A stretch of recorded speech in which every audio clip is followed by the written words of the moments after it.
प्रश्न, ध्वनि प्रदूषण क्या है? इसकी परिभाषा दें। ध्वनि प्रदूषण के कारण बताएं और बचाव के उपाय बताएं। उत्तर, ध्वनि प्रदूषण पर्यावरण को प्रभावित करने वाले कारणों में से एक है। यह जल, वायु और मृदा प्रदूषण, जमीन की उर्वरक क्षमता का कमजोर होना से कम हानिकारक होता है।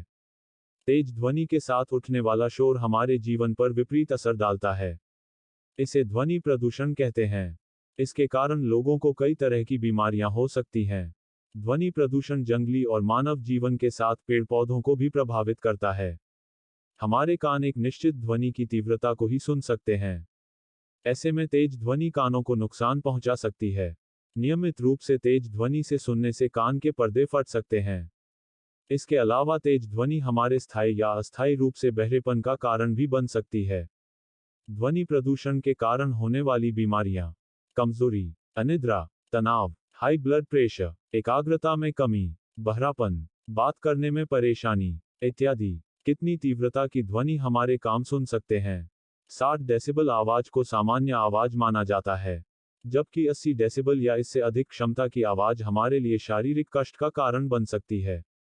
ध्वनि की इतनी तीव्रता स्वास्थ्य के लिए हानिकारक हो सकती है। ध्वनि प्रदूषण के स्रोत: मोटर वाहन, विमान, रेल यातायात, औद्योगिक और आवासीय इमारतों का निर्माण, कार्यालय के उपकरण, फैक्ट्री और मशीनरी, बिजली उपकरण, ऑडियो मनोरंजन सिस्टम। ध्वनि प्रदूषण के कारण: उद्योग, लगभग सभी औद्योगिक क्षेत्र ध्वनि प्रदूषण से प्रभावित हैं। कल कारखानों में चलने वाली मशीनों से निकलने वाली गड़गड़ाहट की आवाज से ध्वनि प्रदूषण फैलता है। तापविद्युत केंद्र में लगे बॉयलर और टरबाइन भी ध्वनि प्रदूषण के बड़े उदाहरण हैं। परिवहन के साधन: परिवहन के सभी साधन कम या अधिक मात्रा में आवाज करते हैं। इनसे निकलने वाली आवाजों से ध्वनि प्रदूषण होता है। परिवहन के साधनों से ध्वनि प्रदूषण के साथ वायु प्रदूषण भी फैलता है।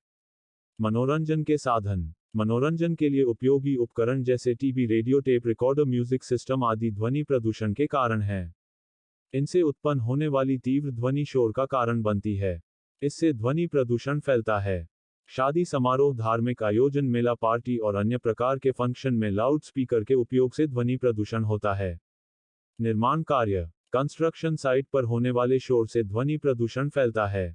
भवनों, पुल, ब्रिज, सड़क, मकान, फैक्ट्रियों और कारखानों समेत विभिन्न प्रकार के निर्माण के दौरान होने वाला शोर ध्वनि प्रदूषण का कारण बनता है। आतिशबाजी: आतिशबाजी यानी पटाखे जलाना पर्यावरण प्रदूषण का सबसे बड़ा कारण है। यह ध्वनि प्रदूषण के लिए भी उतना ही जिम्मेदार है। शादी समारोह, खुशी या जश्न का माहौल, दीपावली और राजनीतिक कार्यक्रम ये ऐसे मौके हैं जब लोग जमकर आतिशबाजी करते हैं, जिससे बड़ी मात्रा में ध्वनि प्रदूषण फैलता है। रेल आवागमन से भारी मात्रा में शोर होता है। रेल की पटरियों का शोर, ट्रेन के लोकोमोटिव इंजन और हॉर्न की तेज आवाज से लगभग 120 डेसिबल का शोर होता है। यह शोर ध्वनि प्रदूषण को बड़े स्तर पर बढ़ावा देता है। सैन्य उपकरण: वायुसेना के एयरक्राफ्ट से बहुत तेज शोर निकलता है। ये विमान पर्यावरण में बहुत बड़े स्तर पर ध्वनि प्रदूषण में वृद्धि करते हैं। अन्य कारण: ध्वनि प्रदूषण के अन्य कारणों में धरने, प्रदर्शन, रैलियां, नारेबाजी, राजनीतिक और गैर राजनीतिक रैलियों में उमड़ने वाली भीड़, कार्यक्रम में एकत्रित जनसमूहों का एक साथ वार्तालाप करना शामिल है। उपर्युक्त सभी कारणों से ध्वनि प्रदूषण फैलता है। ध्वनि प्रदूषण से होने वाले नुकसान: ध्वनि प्रदूषण लोगों के काम करने की क्षमता और गुणवत्ता को कम करता है। ध्वनि प्रदूषण हमारी एकाग्र क्षमता को प्रभावित करता है। ध्वनि प्रदूषण के कारण गर्भवती महिलाओं के व्यवहार में चिड़चिड़ापन आता है।